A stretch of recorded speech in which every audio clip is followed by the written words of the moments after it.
There's a silence inside you that words can't touch.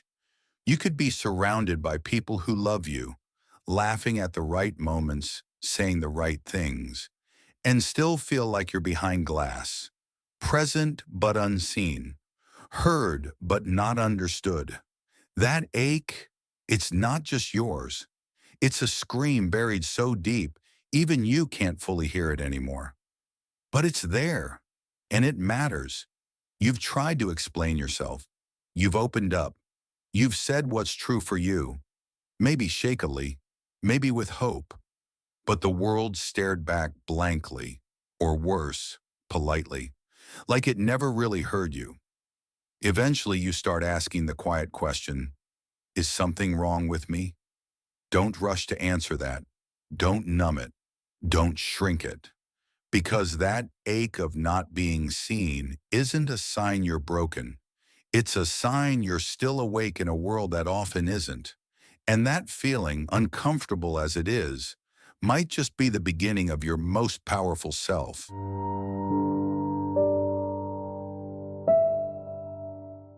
And that's exactly why you should stay with this video until the end. Because by the time we're done, you won't just understand this ache. You'll know how to transform it. You'll see why being misunderstood could be your greatest strength, and how Nietzsche's lonely genius wasn't a curse, but a calling. He didn't write for everyone, he wrote for the one. That's you. This isn't just a video. It's a lifeline. Let's walk through it, not around it, through it. This isn't just about awkward conversations or people not getting your taste in music. This is existential. It's the ache of looking at your life and wondering if anyone actually sees what matters most to you. And what's worse, you've tried to show them. You've opened up. You've said the vulnerable thing.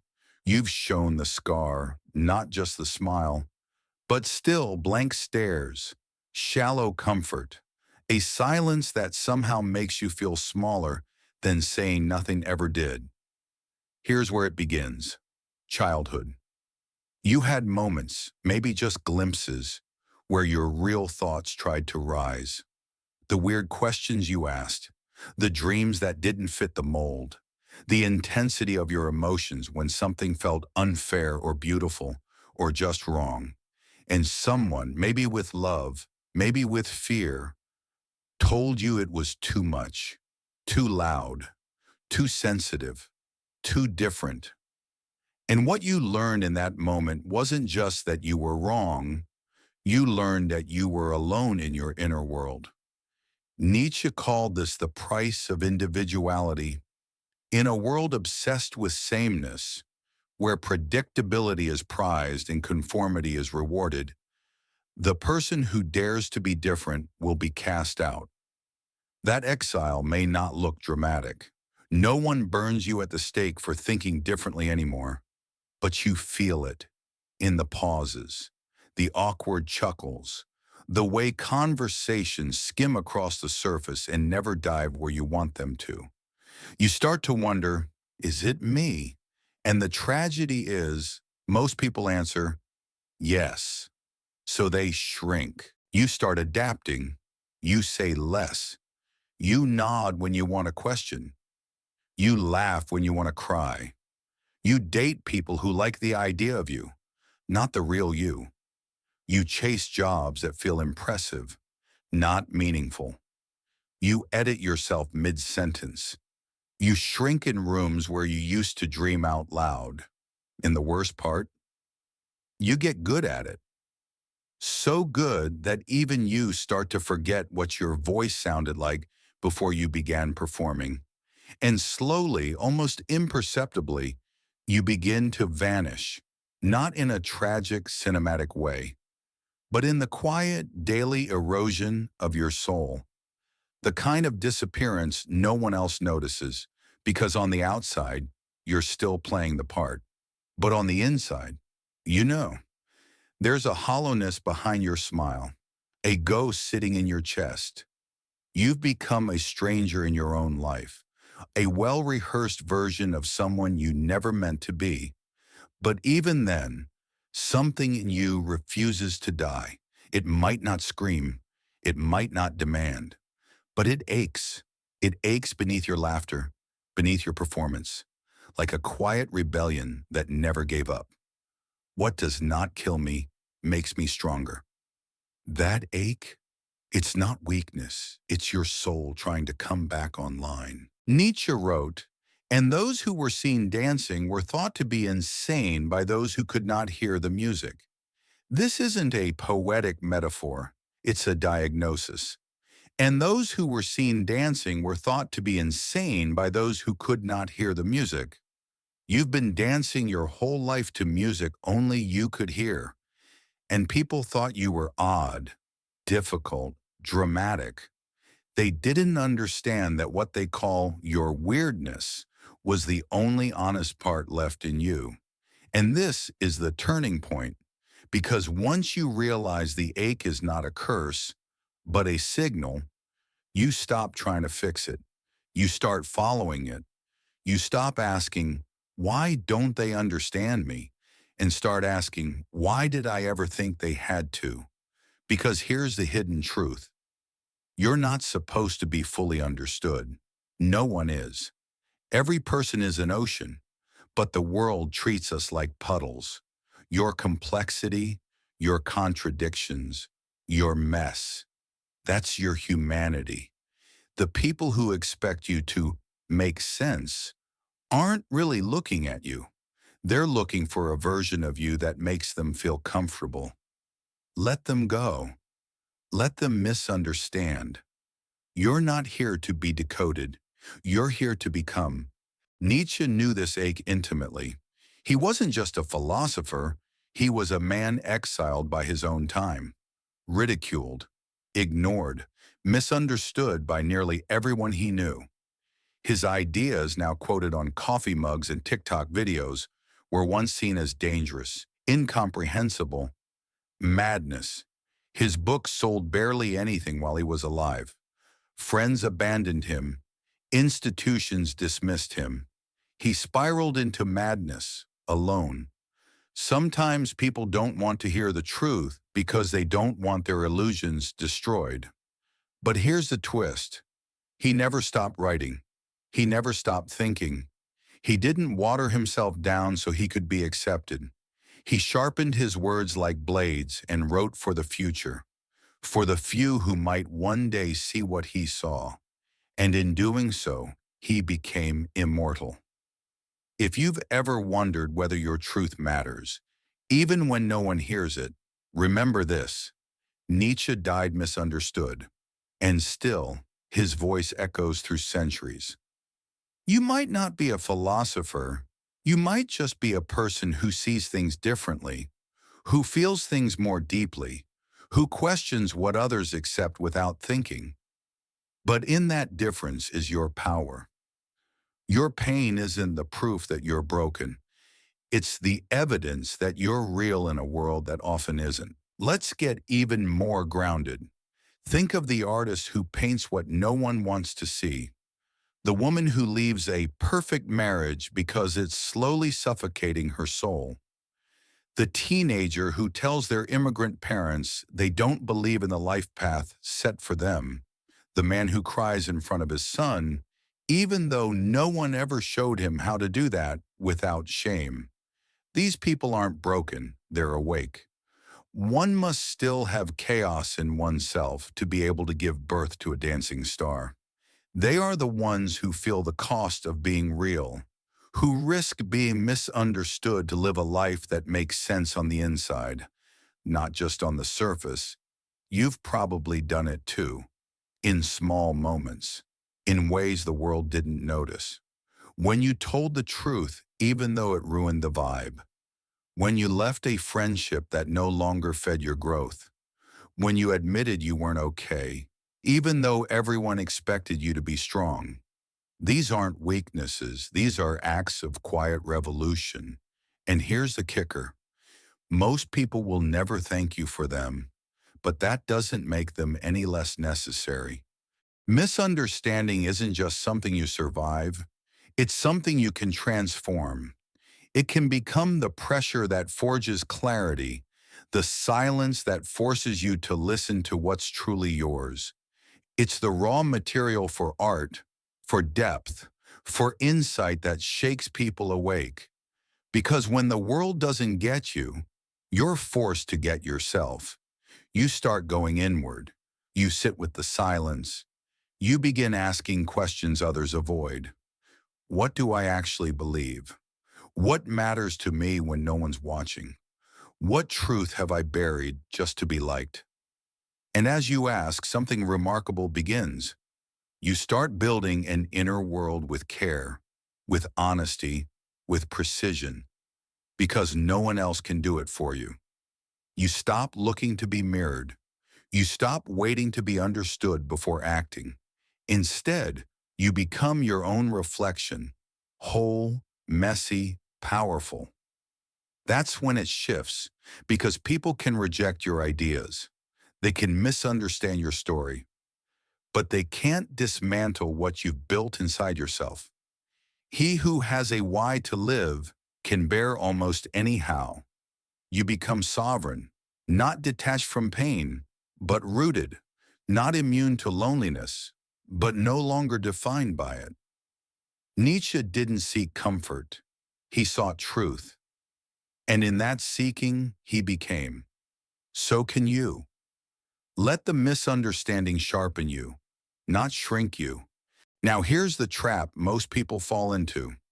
They feel the ache, that deep, gnawing sense that something's missing, that they're not being fully seen, that something in them is quietly dying. And instead of exploring it, they numb it with distraction, with alcohol, with overachievement, with scrolling, with being easy to be around, with pretending everything's fine. They make themselves smooth, palatable, pleasant, invisible, and it works for a while. They get applause, promotions, likes, invitations, smiles of approval. But at what cost? They wake up one day and don't recognize the life they've built. They've become experts at performance, strangers to their own soul. They've lost their voice, their color, their chaos, their fire. They traded their truth for peace and ended up with neither. Because there's a price for pretending, and it's usually your aliveness. But you don't have to do that. You don't have to become a stranger to survive. Sometimes we remain true to a cause simply because its opponents are insincere. You can feel the ache without erasing yourself. You can sit in the silence and ask, what do I want, even if no one understands it? That's where your real life begins. Not in being understood, but in being honest. Even if the only person listening at first is you. You don't need to burn your whole life down to reclaim yourself. Sometimes the revolution is quiet, almost invisible. It's in the moment you say no without apologizing, in the split-second decision to speak up when silence would have been easier. It's in choosing the outfit that feels like you, even if people stare. In walking away from a room, a job, a relationship that only liked the version of you that stayed small. These aren't grand gestures. They won't go viral or be celebrated with applause. But make no mistake, they're powerful. Every time you choose truth over comfort, clarity over pretending, authenticity over performance, you lay another brick in the foundation of a self that cannot be shaken. A thinker sees his own actions as experiments and questions, as attempts to find out something. It doesn't happen all at once. It's daily, it's slow, it's hard, but it's real. This is the courage Nietzsche revered, not the flashy kind of heroes, but the unseen strength of the individual who chooses to be whole rather than liked. Because every time you stay loyal to yourself, especially when it costs you connection or praise, You become a little more free, not safe, not understood, but truly, unapologetically free. That's the revolution, and it starts with you. There's a moment in this journey, after the shedding, after the silence, where something unexpected happens. You meet someone who gets it. Not because you explain yourself perfectly, not because you package your truth in the right words, but because they've lived it too. They've felt the ache, faced the mirror, refused to vanish. Love is not consolation, it is light. Nietzsche called these rare soul-level connections elective affinities, bonds not born of chance or proximity, but of essence. You don't recognize each other through shared hobbies or surface-level similarities. You recognize each other because you've both stopped pretending. You've both chosen honesty over approval, depth over ease, and in a world that rewards mass, that kind of meeting is sacred. You won't find many of these people, but the few who truly see your realness and stay are worth more than 1,000 who only like your curated self. They won't flinch at your mess. They won't need you to translate your ache. And here's the paradox. The more real you become, the more visible you become. Not to everyone, but to the right ones. Not the crowd, not the algorithm, but the meaningful few. And sometimes, just sometimes, that's more than enough. There's still loneliness. Let's not pretend otherwise. Being misunderstood doesn't stop hurting just because you've accepted it. There will still be nights when the silence feels heavy, days when you ache for someone to just get it, without you needing to explain. You'll still scroll through curated lives, wondering how everyone else seems so aligned, so certain, so understood. You'll wonder if maybe you missed something, if maybe the cost of being real is just too high. But pause. Don't confuse visibility for connection. Don't mistake being seen for being known. Likes are not love. Applause is not understanding. Invisible threads are the strongest ties. What you're building isn't shallow. It's not for performance. It's not built for speed. It's built for truth. And truth takes time. Nietzsche knew this ache well. He spent his life in intellectual exile. He poured himself into work no one around him valued. Books ignored, ideas mocked, friendships lost. He died in silence, his brilliance unrecognized by the world he lived in. And yet, his words echo through generations. The world caught up. Eventually, his pain became power. Not because it vanished, but because he made something from it. That's what you're doing too. Silence may surround you, but it doesn't define you. Keep going. Here's the most uncomfortable part.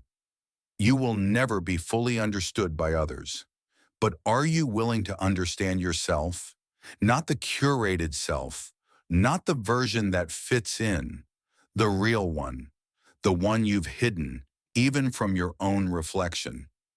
That means turning toward the parts of you you pushed down, the anger you were told to suppress, the grief you've never named out loud, the joy you dimmed to make others comfortable, the desire you buried under politeness and performance. We're taught to look outward for validation, but healing doesn't begin with being seen by others. It begins when you finally see yourself, clearly, honestly, without flinching. That's the mirror Nietzsche held up to the world. Not to mock it, not to shame it, but to awaken it. He knew truth wasn't always beautiful, but it was always necessary.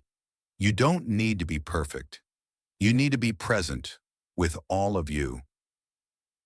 Become who you are. The ache you feel isn't asking you to be more likable. It's asking you to be more real, more rooted, more awake. This is where transformation begins. Not when the world understands you, but when you finally understand and accept yourself. The ache of being misunderstood isn't a signal to change yourself. It's a signal to return to the parts of you that once spoke loudly before the world taught you to whisper, to the parts of you that knew what you loved before anyone told you what was acceptable, to the questions you stopped asking because they made people uncomfortable, to the wildness that once felt like home.